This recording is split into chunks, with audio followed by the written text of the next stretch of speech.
Good afternoon, ladies and gentlemen, and welcome to the Survivor Series 2018 review. It's JoshAgeddon here with the Colonist. Hello, hello. And also, this is going to be the first episode of the Totally Awesome Podcast, TAP, the podcast so bad you'll be tapping out by the end of it. And it's perfect because it's a wrestling review, so it's perfect. It's going to be on Podbean and Spotify. I've been thinking about this for a while. So, yeah. Survivor Series. Podbean and Spotify listeners. Yes, Survivor Series 2018. What are your initial thoughts? Oh, and we also watched Takeover. You want to talk about Takeover first? Sure, we can do Takeover first. What did you think of Takeover War Games 2? You know, it's interesting. Of all of the Takeovers I've seen up to this point, I can't say this was like my favorite. It was good. It was like, even the worst Takeover show is better than most main roster things nowadays. Yes, absolutely. But, like, this wasn't my favorite Takeover. Yeah, like... It had some great matches, but it just felt, some of, like, the timing was off. I very much enjoyed the show. I especially enjoyed the Johnny Gargano, Aleister Black match. That was my favorite match. That was the match of the show. And just everything.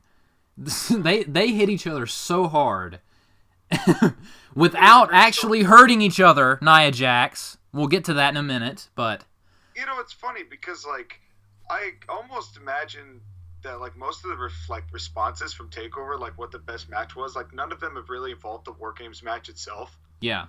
Like, it's either one of the singles matches. It's either Gargano Black or Dream and Ciampa. Dude, like... We'll talk about the Daniel Bryan-Brock Lesnar match, but one thing about the Brock Lesnar-Daniel Bryan match and the Velveteen Dream Ciampa match, people were literally pissing themselves on the near falls. Yeah. The audience was going insane for those two matches. No, the crowds all weekend were actually pretty good. We'll get to it. I kind of have a disagreement on that when we get to Survivor Series, but... My only note for TakeOver was that the War Games match just lasted a little too long. It was like 40 minutes. Yeah, it was just slow at the beginning. I don't know. It was just like, I felt like you could have taken 10 minutes out of that match and given that to either like Matt Riddle and Ono, which I don't get why squash them and have a match when they're going to have a match 3 days later on the TakeOver. Why not just hit them 10 minutes? I think it's a combination of them wanting to have 5 matches and wanting to really put over Matt Riddle. And to want to have a little bit of a shock at the beginning of the show. Right, and I get that. At the same time, like, that was the most sports entertainment I've ever seen out of NXT. If you know what I mean. It's opposed I know to what you a mean. Wrestling show. I know what you mean. And it was just surprising to me because you're going to face each other 3 days later. You know, why bother? And have it be a fight. Like, have Ono come out and just have them fight. That match, though, when they actually do have a match, that's going to be a stiff match. I've heard it was great. I haven't seen it. That flying knee strike that Matt Riddle did, they either called it the Final Flash or the Final Flat. Which one is it? I want to say Flash. Me too. I really want to say that too because that makes me really happy. I don't know. But anyway, yeah, TakeOver was really good. Not one of their best, but still pretty good. Still good. All solid action. I would have liked to have seen the women's match last a little longer. Yeah, that was I don't want to say worst match because it was good, but it was the least good of the matches if you don't count the squash. Yeah. It was still pretty good though. That moonsault by Io Shirai was beautiful. A thing of beauty. That was freaking gorgeous. the best moonsault. The double moonsault by Ricochet. That dude is insane. That was just, like, straight up ridiculous. How do you even have the time to do that? How did he not die? That's what I want to know. And I saw people, like, bitch moaning, complaining about, like, oh, well, he didn't land it perfectly. It didn't look like it hit him. Like, yeah, you try it. Double moonsault. Yeah. Like, you try it.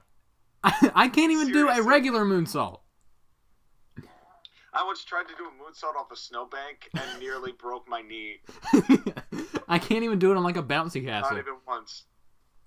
But anyway, Survivor Series, that's the big thing about the show. Yes, Survivor Series. What did you think as a whole, just your general thoughts on Survivor Series, before we go match by match?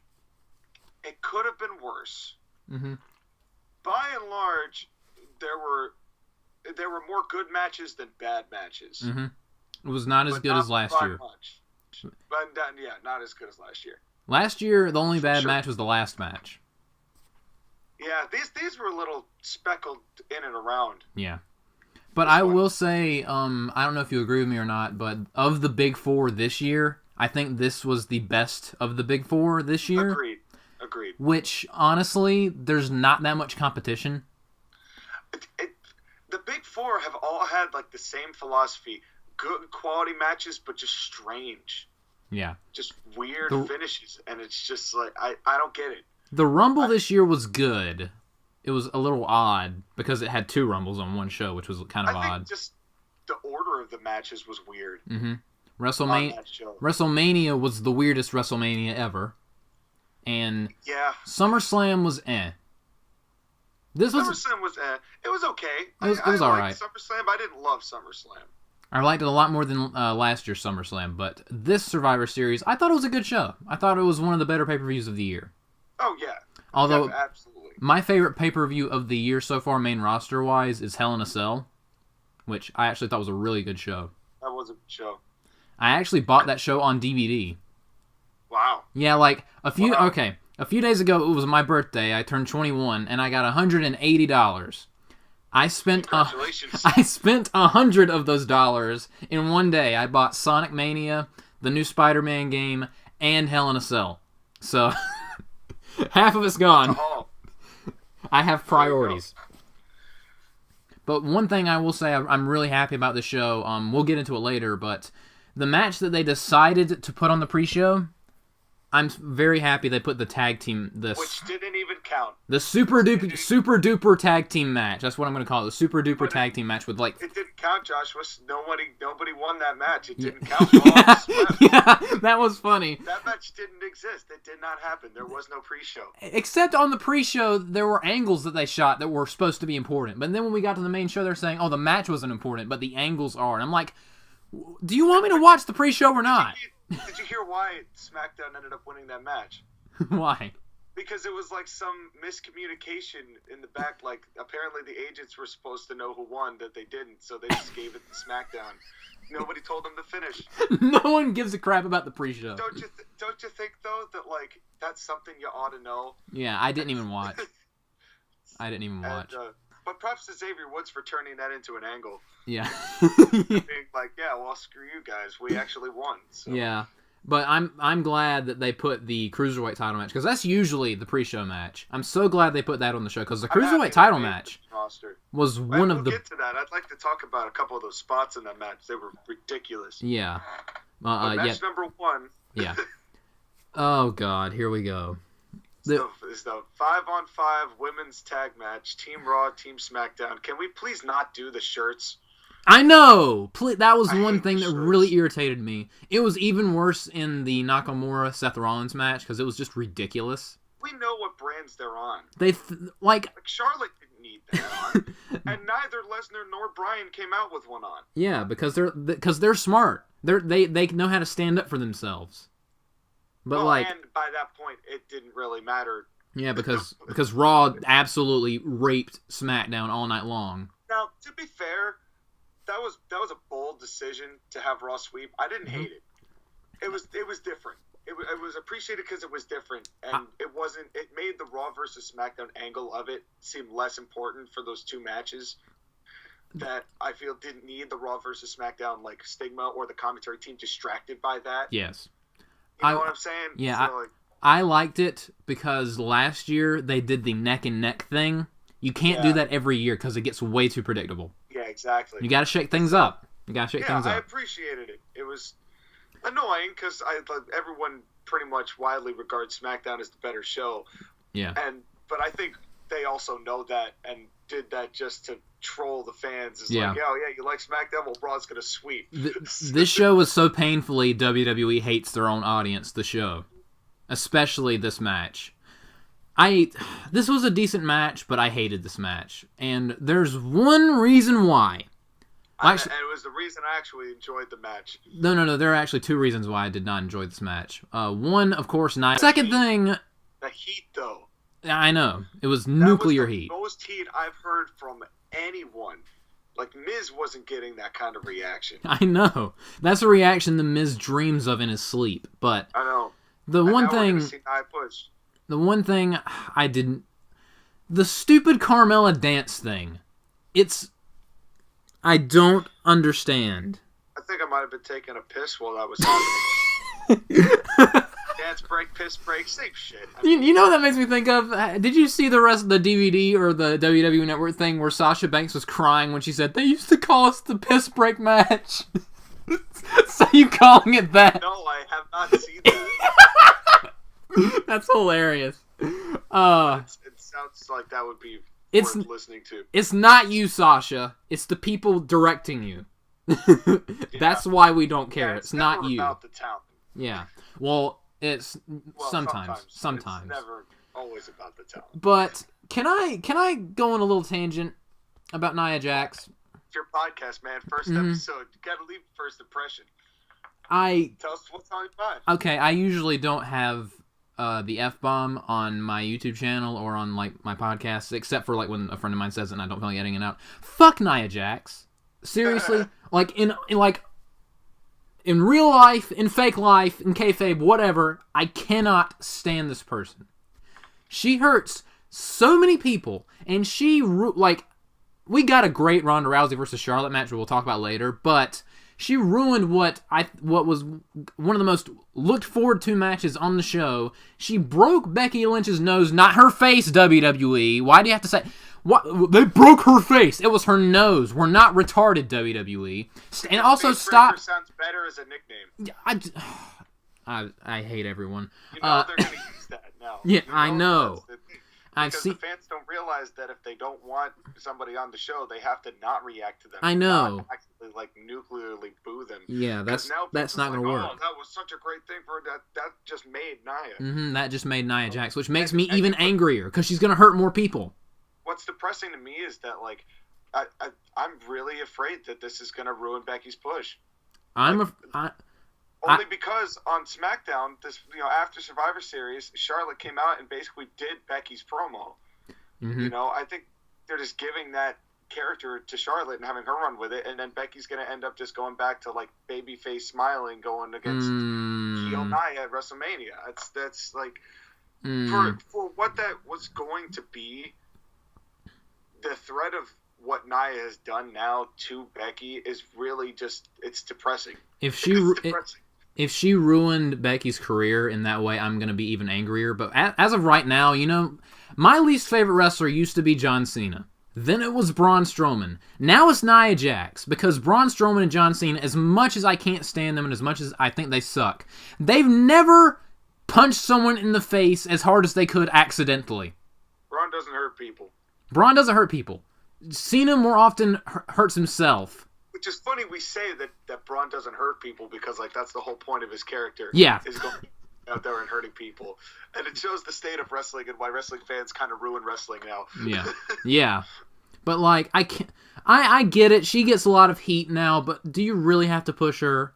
At some point you'd think the safety of your wrestlers would outweigh heat, and speaking of heat, this is something that I know you don't really care for Brian Alvarez, but something he said that I really agree with. There is so much heat on WWE programming nowadays. Every single segment, it's the bad guy winning, and the way it's supposed to be is the bad guy wins, and then the good guy gets it at the end, and that's how it's supposed to work. Well, since WWE sucks at booking babyfaces, it's just heels winning all the time. It must be really depressing to be a casual WWE fan, because you're never happy. You know what I mean? Yeah, that's a good point. Yeah, I suppose that's fair. It's tough because I think because they've kind of they're working themselves into thinking that they have such a continuous show that they'll just get a payoff for somebody eventually, but then they're not writing far enough ahead to deliver that payoff. They're good at pissing people off. They're not good at making people happy. It's strange because... Do you remember a few weeks ago when Ruby Riott broke Jim Anvil Neidhart's glasses on Raw in that big angle? That was so bad. No one cared. No one cared. Because she didn't even play around with the glasses at all. She just here you go. Yeah, she broke it and no one cared. And another reason why no one cared is because they do stuff like this all the time. How many heel turns have there been this month?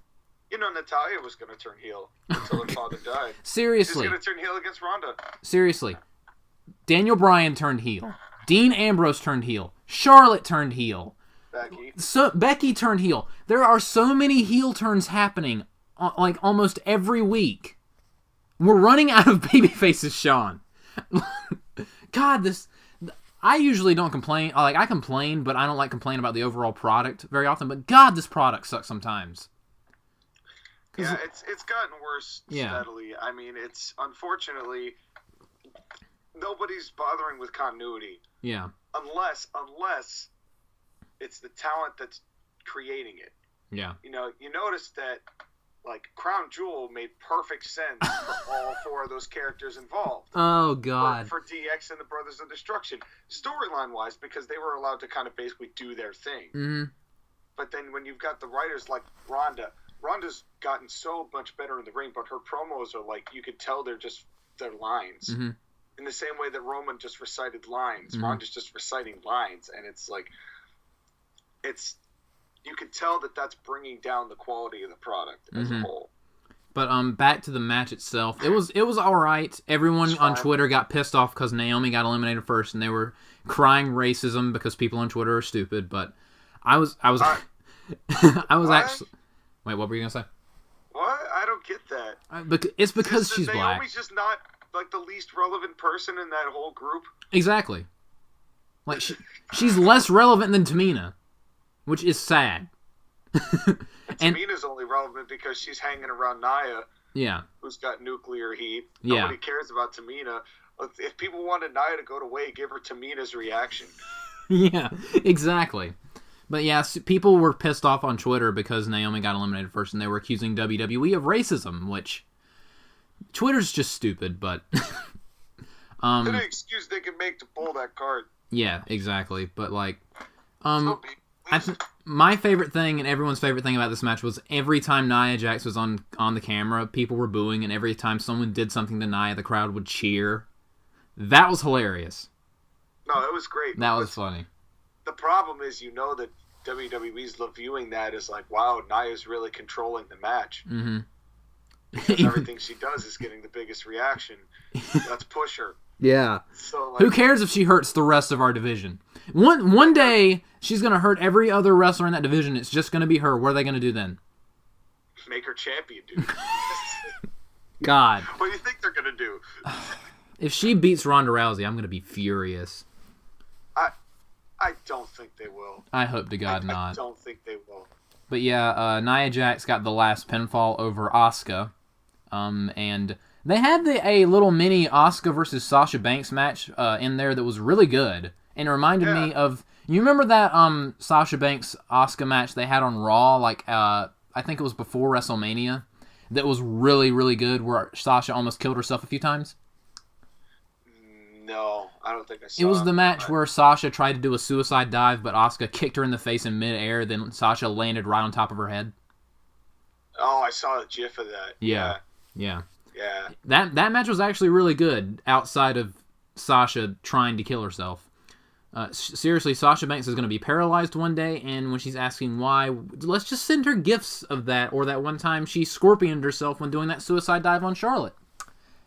Yeah, I remember that one. Yeah, that was bad. One was freaky. I was actually watching that match the other day, and my mom was in the room, and she did that, and I was like, Mom, look at the screen! And my mom was like, oh my God, is she okay? None of us knew. Yeah. It was hard to tell. But the only thing I was annoyed with was that, like, Asuka got down to her and Nia, and then Nia just took her down in, like, really quick fashion. They did that just to piss off the crowd.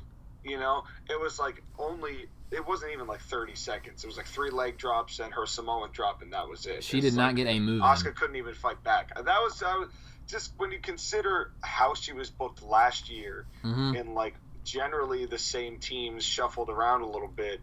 You know, I don't know. She has fallen so far. I want to believe that she's still got a push coming, but I just don't know anymore. I don't trust this company. Don't know.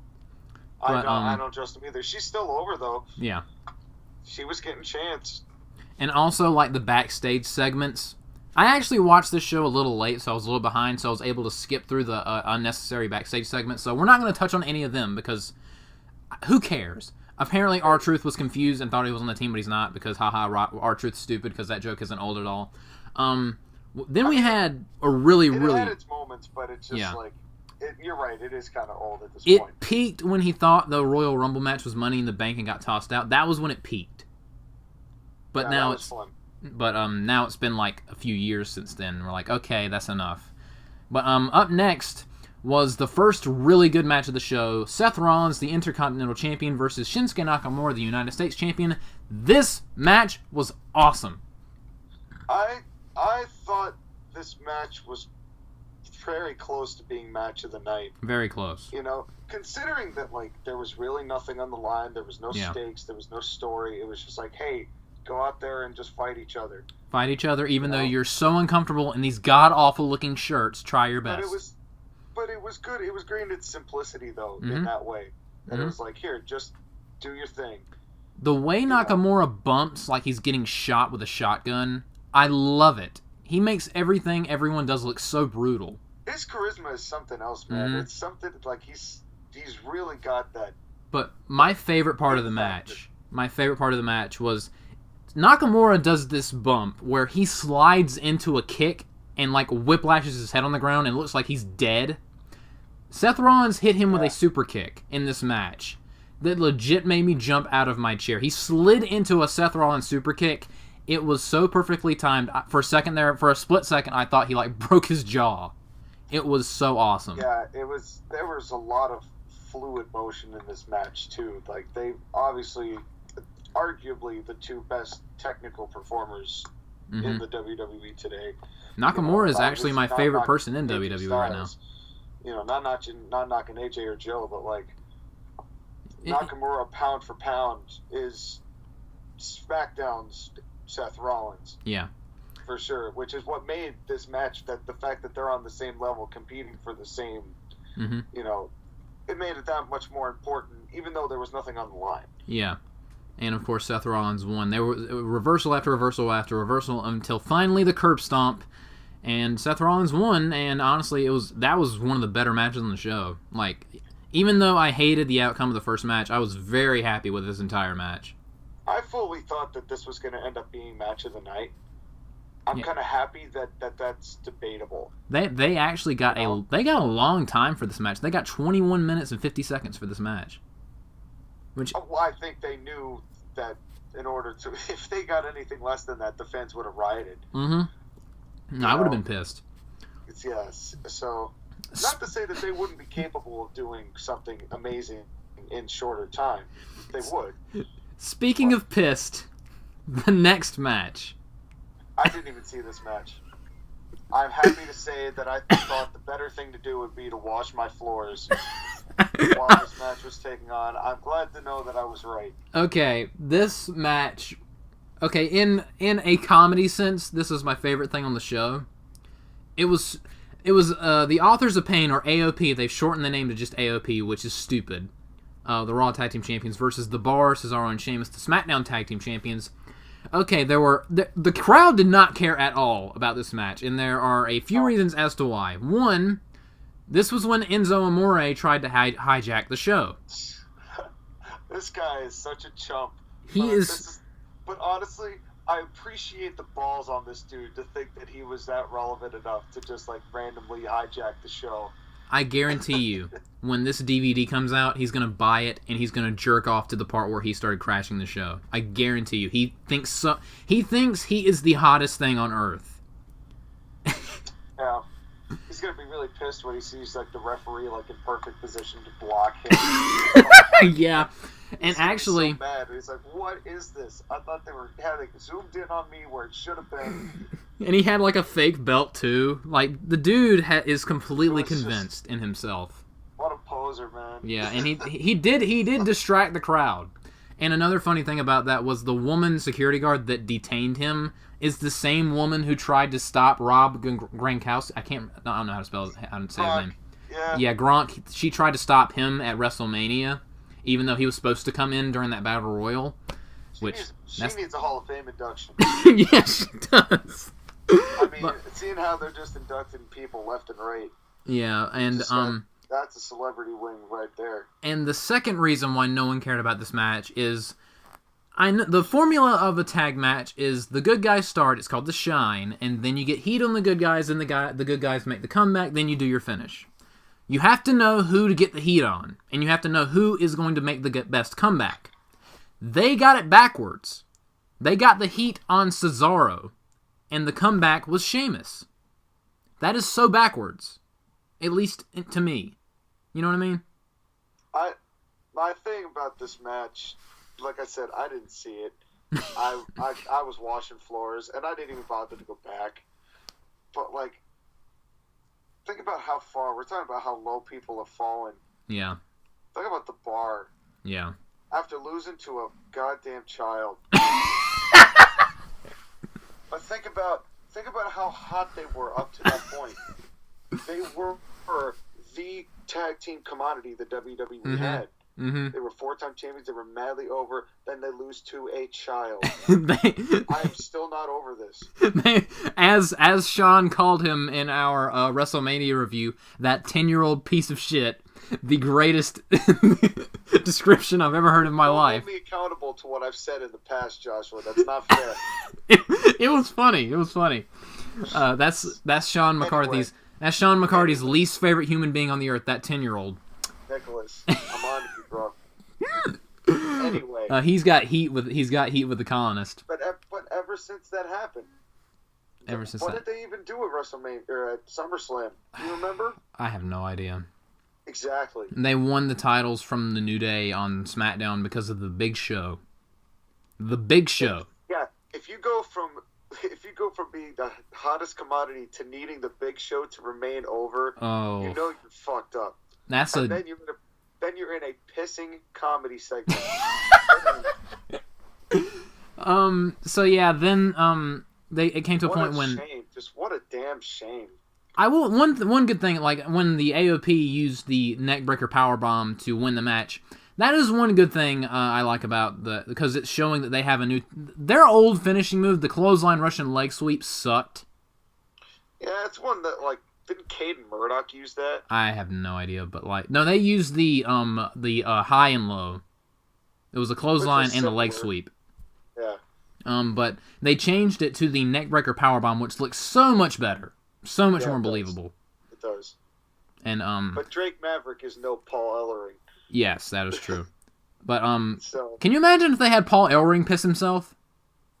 I don't think Paul Ellering he has too much dignity. Status to do that. You know, I think he probably turned down WWE's main roster because he's like, fuck that schedule. I'm not doing that shit. Yeah, and all the stupid stuff they do on the show. But What even is his name? I want to say Rockstar Spud, but that's not his name. Was it Drake Maverick? Drake Maverick. He broke up he put one of his guys' feet on the ropes, and they chased him around the ring. Then he ran to the Big Show. Big Show was about to choke slam him, and then he peed himself. Which I'm not gonna lie, it made me laugh because I'm an immature child. But what made me really laugh was Corey Graves. Corey Graves was really good on the show. He said it's better to be pissed off than pissed on. Yeah. And I lost it. I'm a sucker for some wordplay, and then the bar was distracted because of actual urine and lost because they're absolute jokes. But it was a stupid comedy segment, but I very much enjoyed it. It was funny. Yeah, I saw the recap of it. It was funny, but it was it's at the same time. I feel so bad for the bar. Yeah. When's the last time? They'll be fine, but what do you think? When's the last time we saw a match that had both Enzo Amore and urine? I don't know, but that kind of seems like there's a coordination between the two. All right, back to some good stuff. Up next was Buddy Murphy versus Mustafa Ali for the Cruiserweight Championship. This match was also really, really good. Great match. I loved that Spanish fly off the announce table. That was nuts. And that was sick. And the subsequent 205 chant. When's the last time on pay-per-view or a main roster show we got a 205 chant and a This Is Awesome chant during a Cruiserweight match? I'm really happy for that, honestly. Yeah, that made me happy. It's the first time in a while that it's actually been taken somewhat seriously. Buddy Murphy is a beast. I love this man. I love this man. Speaking of people I don't like, Meltzer akin him to like a lighter Kenny Omega. Because he uses like all the knees and stuff like that. I'm not quite sure if I follow that, but like I can kind of see it, but he's definitely his own thing. Yeah. One of my favorite things that Buddy Murphy does is, you remember the in the ropes spin around DDT that looked like he killed him? Yes. Buddy Murphy has this way of bumping on the top of his head where it looks like he's dislocating his neck, and it looks disgusting. I don't know how he does that and not die, but he does that and it looks brutal, and just he's so good at bumping on the top of his head, which is very bad for him, but if he's going to do it, at least do it that way. Yeah, well, how old is Buddy Murphy? 30? 31? I have no idea, but I loved the finish of the match, though. Like, let me say this. If these guys can do a mid-air knee to the jaw and not hurt someone, how can you mess up punching someone in the face? I hate going back to Nia Jax, but still. Every time someone gets hit really hard on this show and they're both fine, it pisses me off. It's job security, man. But, like, yeah, the finish was great. It's like, job security. He went for that springboard crossbody and got kneed in the face in midair. And then Murphy's Law for the pin. And another thing I liked about this match, no stupid shirts. This is a cruiserweight match. Mm-hmm. What are they have no stake in the outcome anyway. Exactly. Exactly. So, like, Maybe, whatever. like, seriously, back to the Seth Rollins-Nakamura match. Like, Nakamura was wearing blue pants. He didn't need a shirt. Wait a minute. There were only 6 matches on the card, right? There were 7. Okay. Never mind then. But yeah, like, they think we're so stupid they don't know who is on which show. Like, I understand sometimes wrestling fans aren't the smartest people on the planet, but like, we're not this dumb. We're not colorblind. We know who's on who. We know who is on what show. But yeah, we got that. But yeah. And if you want to see, like, these two, as good as this match was, they've actually fought each other a lot before. They had a match several months ago. It was a no disqualification match. It was insane. It was I believe it. Absolutely insane. I highly recommend going and looking up that no disqualification match they had between Buddy Murphy and Mustafa Ali. They beat the piss out of each other, and it was great. 205 Live needs more talent. Exactly, and it needs a little bit more screen time. Yeah, it would have more screen time if they had more talent. Yeah. How about that?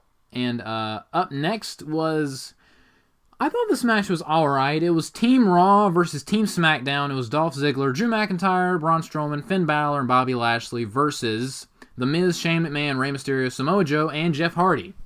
I'll be honest with you. This was my least favorite match on the card. I know why, too. I know two reasons as to why. I had a couple reasons why I didn't like this one. Go ahead. Number one, now, in all fairness, I'm happy for what this did for Drew. Mm-hmm. But I am so annoyed with what this did to Joe. I know. Joe comes in, he makes a whole hoo-ha, I'm Samoa Joe, rawr. Mm-hmm. And Drew McIntyre looks at him, he's like, well, I'm Scottish, and then just Claymore kicks him and pins him, like, within, 6 seconds. And it's like, this is the dude who just spent 4 months fighting AJ Styles for the WWE title. And he goes down in like 5 seconds. And then 5 seconds into a Survivor Series match, he's the one taking it. Can you guys tell? I don't get this company. I just don't get it. Can you tell that this company is making Sean lose his will to live? Can you guys sense it? Why? Losing my will to care about this product. I know, right? Because it's just so dumb. And the reason why they did that is because they were in Joe's backyard. Which is exactly why they did it. Again, this was just another middle finger to the fans. Exactly. It's just like, oh, you like Samoa Joe? Well, fuck you. Yeah. It's just, that was very annoying. They could have easily have done that to Jeff Hardy. As much as I love Jeff Hardy, they could have just as easily have done that to him. Yeah, and Jeff Hardy would not have lost anything because of it. Mm-hmm. Exactly. He's freaking Jeff Hardy. Or preferably Shane McMahon. Or Mysterio would have been fine. Both of them would have been fine eating that first pin. Mm-hmm. It's just not Joe. Yeah. Like, you're trying to build Joe. Why? And then, of course, last man standing. Oh my God! Has to be Shane McMahon. Why? Every year. Shane McMahon show. Why? God, that made me mad. I do have to say, I really did enjoy Shane getting the crap clotheslined out of him on that second coast to coast. I hate Braun Strowman, but that's the greatest thing Braun Strowman's ever done. That was gold. That was hilarious. Fantastic. Although I will say, like, is Shane McMahon trying to kill himself? Because I think Shane McMahon's got a heel turn ahead of him here in the next month or two. Like, the story of the match was The Miz was trying to get Shane McMahon killed. That was the story of the match. And Shane being like, oh, okay. Alright. The highlight reel. Just doing whatever. And then has the gall to, like, say, come on, the Lashley and Drew. You know how annoyed I am that Lashley and Drew are now just, like, Baron's lackeys? Yeah. That's like, what a waste of both of those guys. I like Corbin. I like Corbin, but unless those three like become like a legitimate trio, I'm not interested. And it's like, I don't know. This is something that annoyed me. You brought up Bobby Lashley. This match was so painfully just Braun Strowman, Drew McIntyre, and Ziggler. There were multiple times when I forgot that Finn Balor and Bobby Lashley were even in the match. I was like, oh, they're in this match. That's right. And I was like, they've done nothing, and they did nothing. Because you like blink and they're eliminated. Yeah. Braun Bobby just kind of sat there at the end being like, well, this is why am I out here? He did a flatliner and a neck breaker and ran into the ring post. That's all he did in this match. You know what I hated about this match? The third thing. There's three things I hated about this match. One of the segments they cut to is Paige and Stephanie kind of looking at each other. But, like, the TV monitor's behind them, and they're supposed to be looking like they're looking at the TV. Like, they're staring, like, facing each other and wrenching their necks all the way back to see the television. It's like, why? That is the worst possible angle you could be watching a television from. They do this every single time they show someone watching a TV. They're, like, bending their neck at, like, a 45-degree angle. But this was the worst. This was, like, a complete 180 that they were forced to watch. It was so bad. It was the worst I've ever seen. They're trying to convince us that they're robots. That's what they're doing. No, because some idiot in production's like, face the camera. If you cannot face the camera and still understand that you're watching TV, you just shoot that camera from a different angle. That's just lazy. Just lazy. It looks so weird. But one thing I really did like about this match was they actually had a legitimate dream match in the middle of this. Finn Balor and Rey Mysterio, when they went at it, that was awesome. That was cool. For like 30 seconds, it was awesome. I didn't get enough time in my estimation. I'm hoping that leads to something between them in the future. I want to see that one-on-one match right now. That's money. That is money right there. But yeah. And even though the last person standing was Shane McMahon, which did annoy the crap out of me, I'm just glad they didn't have him actually do anything like last year. They just immediately pinned him. If Shane had made it to be just Shane and Braun, I would have been really pissed off. I would have stopped watching. That would especially after what Drew did to Joe. Yeah. And then the Drew lose to Shane. Yeah. Well, actually, Shane did pin Dolph Ziggler in this match. For why? To remind Dolph Ziggler where he actually belongs. Dolph Ziggler is literally going to kill himself one day. I hope you remember that. Dolph Ziggler's going to kill himself one day. Yeah. I do not see a bright future ahead of Dolph Ziggler. I mean, I'm sure Dolph Ziggler's making plenty of money. Yeah. So I don't think he really cares. He had the dignity beat out of him in 2014 and 15, but it was a shame that just one concussion completely ruined his career. Yeah. Thanks, Jack Swagger. You think about it, the concussion that made him lose that World Heavyweight title. That was the end. Was the end of Dolph Ziggler. And that's really a shame. Yeah. But again, I am glad that they just they didn't let Shane McMahon do anything. They just immediately eliminated him, and then Braun Strowman got the win. Yay. That's a match I would absolutely not watch. Shane McMahon and Braun Strowman. Are you kidding me? The whole 5-on-5 was pretty missable. Yeah. I think it was just a shame what happened. In this match. I enjoyed it. There was a lot of stupidity, but I enjoyed it for the most part. It was entertaining. Yeah. There's enough people in the match that I liked. And then they teased the Braun Strowman Baron Corbin rivalry. Although apparently on Raw they did an angle where Braun Strowman's was injured, so he can go to surgery or something. So he has to have hand surgery, or he has to have elbow surgery. But they're hoping to have him back by the Rumble. All right. That's what I hear. So who knows? So it seems like that match is still going to happen, but yeah, who knows? All right. Up next, this freaking match: Ronda Rousey versus Charlotte Flair. This was brilliant. These two have the most insane chemistry. That was brilliant. I really enjoyed this match. There was it's amazing to see how far Ronda's come. It felt so real. With little stuff, with real little stuff, she's catching on super quick. They practiced this match for apparently 3 days and gave us this. Wow. It was incredibly well done. It was start to finish. It was well put together. And also, I hate going back to Nia Jax, but again, I'm going to go back to Nia Jax. There was a point in this match where Charlotte Flair accidentally elbowed Ronda in the mouth and busted her open. But Charlotte was not looking at her, and she was doing something else, and her elbow just happened to catch her. That's an excusable accident. She wasn't making eye contact, Nia, you retard. But anyway, I'm still pissed off about that. If I'm still allowed to be upset about a child winning a tag team title at WrestleMania, you're still entitled to be mad at Nia Jax. Did you see the fan video of that, by the way, her punching Becky Lynch?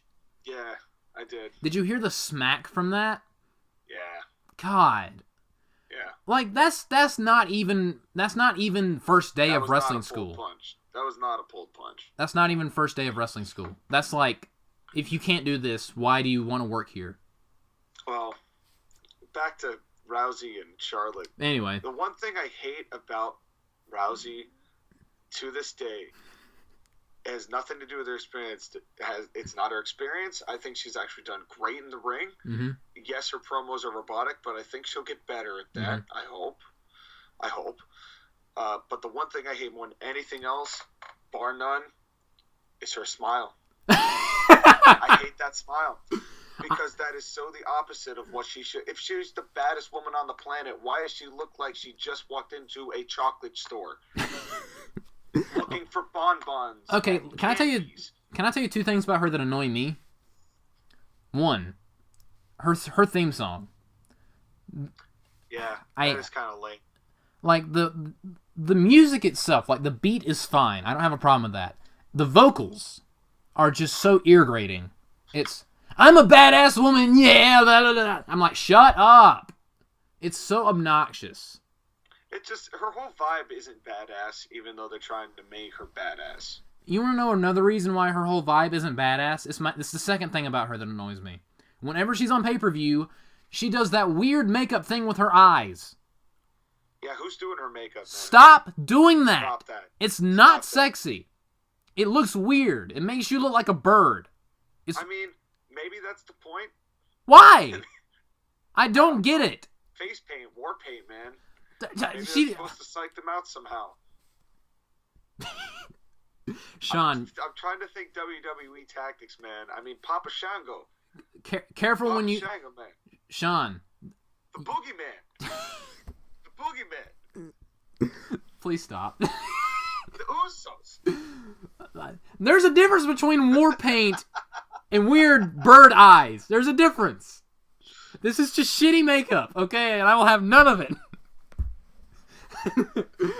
But I was gonna say, be careful, Sean, when you start thinking like WWE. Whenever you have to make an important decision in your life, if you start thinking the way how would WWE do this? Do the opposite, or you'll ruin your life.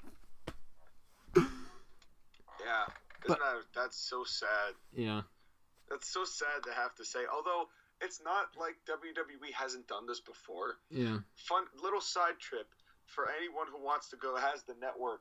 Take a look at 1996's In Your House 10 War Games. Or not War Games, what the hell is it called? Mind Games. Mind Games.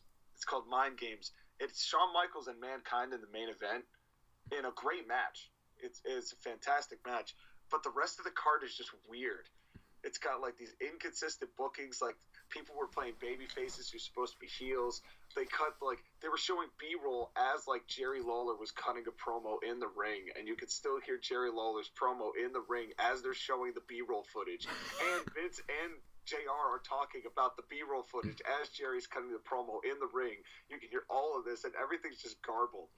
That sounds like promoception. It is legitimately what's going on now. Although Jerry Lawler's really funny because it's when Mark Henry debuts, and Mark Henry, as you know, like him prior to him coming in, was like the power lifter. Mm-hmm. And Jerry Lawler's just like, I'm gonna kick him out of the WWF because he has like no experience, and I'm gonna send him back where he belongs. And I was like, dude, he's a modern Mark. Yeah. Jerry's a modern Mark. Oh, and another. Speaking, you brought up the network. You know the whole giant fire thing in California, right? The whole wildfire situation. Guess who WWE are sending to like help with that? Ember Moon. Oh yeah. They're sending Ember to fire relief. Ember fire. Does this company think, or are they just trying to troll everyone? It could be them just trying to troll everybody. I'm convinced. Why? It could be. There's no way that's a coincidence. No, I'm sure this fires and Ember. Anyway, I don't know how we got to that detour, but back to Survivor Series. Yes. Ronda Rousey and Charlotte Flair was a great match. They had such a great. I honestly think that the blood helped the match. Mm-hmm. It really helped the beatdown afterwards, and this was one of the few times I was totally cool with a DQ. It annoyed me at first. Yeah, but the beatdown you got after that is so sweet. Charlotte beat the shit out of Ronda. I mean, it was pretty. It was. Oh my God! She tried to murder this woman with that kendo stick. But this makes me sad now because thinking that could have been Becky doing that same shit. Yeah, if Becky would have done that, like the crowd would have just exploded. They exploded for Charlotte. Yeah, like if it was Becky, that entire crowd would have failed No Nut November. Just saying. Yeah. And then she gave her the I love the natural selection on the chair. That was also brutal. And then she Pillmanized her neck, which I don't think she should have gotten up from. Yeah, I was like, the only way you should sell this is by like having a seizure or something. She needed that fake blood capsule. That's one time that WWE uses fake blood is for those moments. Like I was thinking, you would have added. You remember back in 2006, Unforgiven, when it was DX versus Shane, Vince, and Big Show in Hell in a Cell, when Shawn Michaels... The color of the stuff coming out of his mouth was a different color than the stuff coming out of his head. And he was shaking, and like Shawn did the elbow drop on the chair on his throat, and like Shane was selling it like he was about to die. It was beautiful selling. It was wonderful. It was gorgeous. That whole match, if you're going to go back and watch one match, watch that match. Yeah, that entire show is really good. It's one of the most underrated Hell in a Cell matches there is. And it's actually really funny. It's funny and good. Just the quality is really good. But so yeah, Ronda Rousey and Charlotte, even though it ended via disqualification, was really good. It was really good. And although I don't like, I kind of get it, but like the crowd completely turning on Ronda, a shame that. Just a shame. Yeah, like I kind of get it. She can be a little, you know what I mean? It's like for her promos, and I think people just like, they knew they were going to turn on her because she's from USC, and eventually, I think she knew that it was inevitable that was going to happen. Yeah. Because the fans are fickle, and that's exactly. Everybody knew that they were going to turn on Ronda, even though Ronda's done a great job up to that point. Ronda's been great. I think this has been Ronda's best match. Ronda and Ronda has only been improving. The only thing I don't like about her is when she does that Samoan drop, that arcing Samoan drop. Yeah. That'll like, you guys ready? Yeah, okay. Lame. And they call it the Piper's Pit. I don't know if I like that or not. That's just more exploitation by WWE. What do you? Yeah. I've been so numbed to it at this point. It's But after the "I wish you died in the womb," oh my god, and then like the whole Reed Flair thing, I don't put WWE past anything. that died in the womb thing was the ultimate cringe. That was bad. You have to be a good actress in order to pull that off, and you chose Nikki Bella. Not good. That was bad. It was horrendous. But speaking of something the exact polar opposite of bad, this main event. Brock Lesnar, the Universal Champion, versus Daniel Bryan, the WWE Champion. I'm so happy this was the main event. This match was so good. Insane. This is the best main event on a WWE pay-per-view in God knows how long. Brock pulls out one great match a year, it seems. And this was it. Last year was AJ. The year before that was... oh God! What he had a good match in his Hell in a Cell with Taker in 2015. It was the triple threat with Cena and Rollins. Yeah, the Hell in a Cell with Taker. The Hell in a Cell with Taker was actually 2015. He didn't have that. The biggest thing he did in 2016 was get squashed by Goldberg. Okay, that counts. Well, that counts because that was an incredible match, and it was. What a moment that was. That was crazy. Yeah. It was nuts. I hated it and I still do, but it was nuts. It was nuts. I'll give you that. But I think this match topped the match with AJ. Wow. Because as much as I loved the AJ match last year, there were a few botches. This match was perfect. That first German suplex where Bryan landed square on the top of his head. Yeah, that's the only thing about the match. I almost feel like they planned that on purpose. Yeah. I want to believe that was a work and that high angle was a work and Bryan knew how to take that because it looked like he was protecting himself to some extent. Yeah. But it was hard to tell. And his selling was gold. The selling in this match was beautiful. Because like when Cole said it, like, I don't think I felt this uncomfortable. I'm like, yeah, I feel you, dude. Like, it was uncomfortable. And then he just started suplexing him back and forth across the ring, and I was just like, oh my god, I love this so much. And of course, then you have a few dipshits in the audience chanting same old shit, and I'm just like, you're probably the same people who were chanting, "We want Enzo." Because there was a "We want Enzo" chant. Sat in the same seats for every show they've been to for the past like 6 years. They're like, "We want Enzo," and then you have the crowd chanting, "No, we don't," which those are people that actually live on planet Earth. But these dipshits, they're the ones chanting, "We want Enzo" and same old shit. You're stupid. I hate these. I hate those people. Really wrestling fans can be really fucking annoying. I know, and stupid. Like, it's the truth. What do you like? You want to see like someone do what they hate about it is because Brock Lesnar is doing 15 million other moves. To them, a good match. To them, a good match is 15 million moves, 1,800 million near falls, and 74 finishers. Yes. Spanning over an hour and a half. Yes, exactly. That's what they want. Stars by Meltzer. Yes, exactly. That's what they want. Well, when Brock This is why I love Brock Lesnar. When they were chanting that, when they started chanting same old shit, you know how Brock responded? He looked at them, smiled, laughed, and gave Bryan another suplex. Yeah. To Brock's credit, he was changing up the types of suplexes he was doing pretty regularly. You know, it wasn't like it was 100 Germans. It was Germans and belly to bellies, and I think he had like a belly to back, and then he had like the bear hug thing that he was doing.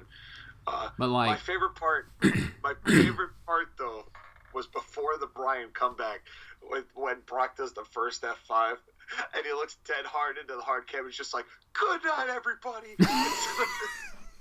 I lost it. That was the funniest. Brock is the best. I love Brock Lesnar. Say what you want about him, but he really does know how to just like be a cocky son of a bitch in the ring. He does not, and he does when fans are shitting on him, he does not care. He does not care. It's great. It's glorious. But I think Daniel's heel antics were perfect. when This match? those knee strikes, oh my God, just. Yeah, it was. I mean, when it got to be actually contesting, like after the first bit of Brock dominance, that's when the match really picked up. The crowd was pissing itself. Yeah. It was so much fun to watch. I was edge of my seat, which doesn't happen a whole lot. Me too. It was really well done. You know, I don't think anybody expected Bryan to actually win, although there were 2 times it got close. Mm-hmm. My favorite part of the match. My favorite part of the match was when Bryan was working over Brock's leg, and then later in the match, Brock goes for the F5, but his leg gives out. Daniel Bryan lands on top of him in the yes-lock position. I lost No Nut November right there. Yeah, it was. I didn't, but that was an intense moment. Sean, I've been told I have a tendency to overshare. Is that a correct assessment? It's your podcast, man. You say what you want to say. Anyway, guest here. that's why I say this is. Pleasure to be here. That's why I say it's a podcast so bad you'll be tapping out by the end of it. This is why. But So yeah. This match was just wonderful. This and the Ronda Rousey match and Charlotte Flair match. This made this a good show. Yeah, and I really am happy that those 2 matches were not dependent on the Raw versus SmackDown. Oh, who's gonna win the thing this year? Could you imagine? Could you imagine if the Team Raw versus Team SmackDown match was the main event? No. I would have turned the show off at that point. Oh, it would have probably after it was just Shane. I would have been like, okay, I'm out. All right, I'm done. So, that was Survivor Series 2018. Sean, what is your rating out of 10? I really don't know. It's like there were some really shit parts of this show. Mm-hmm. But there were also some really quality parts of this show. I would say it's like a solid 7, maybe 7.5. I can't rank it as, like you said, I can't rank it above Survivor Series of last year. Last year was a really good show, except for the main event. Was great. I mean, it was still a good show. The best that WWE has done of the best of the Big Four. Mm-hmm. Me personally, I'm giving it an 8 out of 10. Wow. Because the reason why 8 out of 10, the reason why why it's not like a 9 or a 10 is because 1 point off for Nia Jax, just in general. And another point off for, like, just stupid stuff in general. So, and I refuse to give you above a 9, even if the show is perfect. If Nia Jax is in any way associated with that show, exactly, there will automatically be a point taken off. Yes, immediately, hands down, off the bat, until she no longer has a job. Yes, exactly. I'm doing it every show. Every show. I don't care if CM Punk came back and pinned. The show. If CM Punk came back and had a triple threat elimination match with Braun Strowman and John Cena and pinned them both clean, I'd still not give it a 10 out of 10 if Nia Jax was on the show. What if he pinned Nia clean in a loser leaves WWE match? I would give it an 11 out of 10. Oh. There you go. Look at WWE. Give it 11 out of 10. Because Nia's pretty much a man, let's be honest. I'm going to get in trouble for that one. But anyway. I will get in trouble for that one. Happy first podcast. Thank you. Thank you. I hope you guys have enjoyed this review, question mark. Thank you guys for watching, and we will see you guys next time. Good night, everybody. Take it easy. See you at the Rumble.